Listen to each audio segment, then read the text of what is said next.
Hello, my name is Jeff McCutcheon. I'm a professor in the Department of Chemical and Biomolecular Engineering here at the University of Connecticut. And I'm happy today to give a TED SEP sample talk, and we look forward to seeing your presentations in November. I'll be presenting on the work by my student, Lingling Jia, on the application of trimethylamine draw solutions in osmotic heat engines. Pressure-retarded osmosis has been touted as a new technology that can harness salinity gradients and convert the chemical potential difference that exists between two solutions of differing salinity into electricity. Two such solutions are river water and seawater, and they have been studied extensively as an opportunity to capture additional renewable energy across the planet. The opportunity is great, with enormous quantities of water being mixed every day and that energy being lost. Unfortunately, there are challenges and drawbacks with this kind of process, ranging from the low osmotic pressure of seawater to difficulties with dealing with fouling and other constituents within both the seawater and the river water. So while there may be a substantial amount of energy available to capture when these two bodies of water mix, there are losses in the system and inputs that are necessary to make the system operate, which typically will yield a net negative energy production. These problems have been insurmountable to the commercial sector, and the only commercial installation that was examining this kind of technology has since shut down its operations, as Stockcraft has divested from the technology. Closedloop PRL operates completely differently. It is an engineered environment where there are no mass inputs or outputs, and where the concentrated solution, the draw solution, is regenerated and chosen by the user.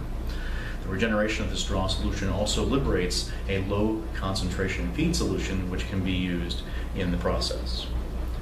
The advantages here are that there is zero fouling potential because the liquids are pristine and contain no foulants, and they have high power density because you can now concentrate these solutions to a much greater extent. The decoupling of the power generation from the draw solution regeneration also enables storage options.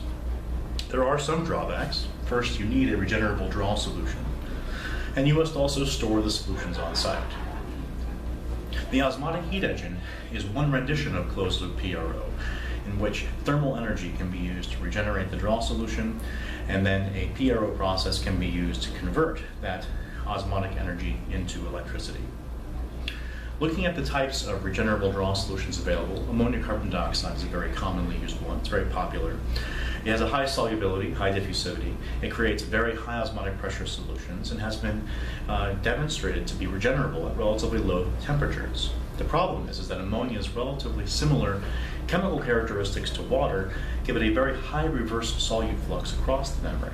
And this gives rise to challenges of the loss of osmotic pressure, increasing mass transfer resistance due to internal concentration polarization, and salt accumulation in large systems, which cause both the loss of osmotic pressure and internal concentration polarization. We're therefore interested in looking at another molecule which is larger and should exhibit lower solute transport than ammonia CO2, yet it still has similar volatile characteristics and thermodynamic characteristics which will enable its thermal regeneration in a similar fashion to that of ammonia. Our experiments were carried out using a conventional benchtop PRO system.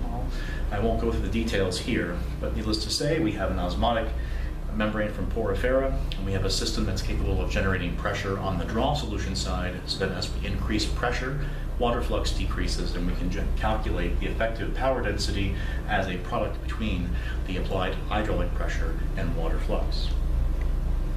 So comparing trimethylamine CO2 to ammonia CO2, we see that an interesting result. In fact, the TMA CO2 has a lower flux than our ammonia CO2 data. And this is surprising to us, given the fact that we would expect lower salt transport.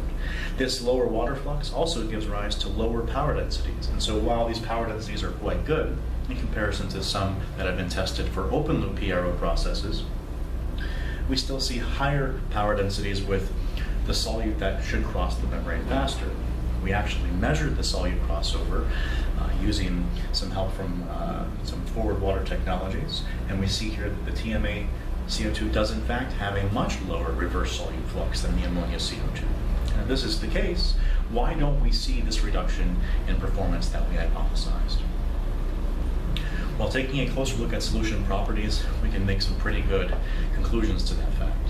TMaCO2 is a larger molecule, and at the same concentrations as the ammonia CO2, it will create much more viscous solutions. And that viscosity causes the Reynolds number to drop precipitously, which will reduce the mass transfer coefficient and cause severe external polarization on the draw side of the membrane. And this will reduce the osmotic pressure and therefore reduce the water flux. So there are complicated trade-offs that exist in solution properties, that while you may select a solute that has a lower solute crossover, then that particular solution properties will be different, possibly worse, in terms of overall performance as you would have with a smaller molecule. And so to conclude, osmotic heat engines are a new area of exploration for pressure retarded osmosis.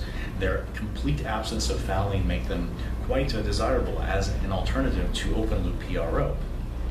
And power densities that are much greater than those in open loop PRO are possible because of these benefits.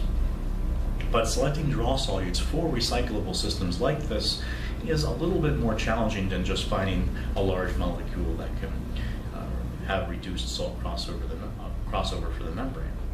What we need to do is be able to understand the trade-offs in solution properties that are critical to performance, and we see one such trade-off here where higher solute flux or lower solute flux with a larger molecule may have other challenges with viscosity and mass transfer. And there are other trade-offs that exist as well that must be considered. I'd like to acknowledge funding from the Idaho National Laboratories LDRD program and Porifera and Forward Water Technologies for their assistance in this project. Thank you. We look forward to seeing you in November.